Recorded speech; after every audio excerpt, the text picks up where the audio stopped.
So ngayon mga tol, may panibang advisory sa Marina. So kung nabasa mo mga advisory na to, pwede mo na i-scroll ng video. Pero pag hindi pa, panoorin mo itong video na to.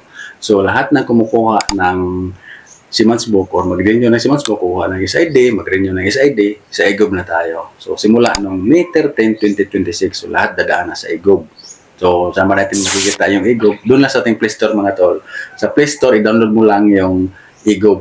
And then pag naka-download ka na ng IGOB application, gagawa ka lang ng account. Ito lang huwag mong kalimutan, yung MPN. Kung nakalimutan mo yung MPN, hindi mo na ma-access yung IGOB. Kaya huwag mong kalimutan yung MPN, isip mo agad. Pag solusyon naman yan, mag-forget MPN ka lang pero mahaba pa yung proseso dyan. So mas maganda, huwag mong kalimutan yung MPN. IGOB naman, nandun na yung mga government agency. Sa mga siper dyan na kukuha ng Siemens book, type mo lang yung Marina, makikita mo yung Marina.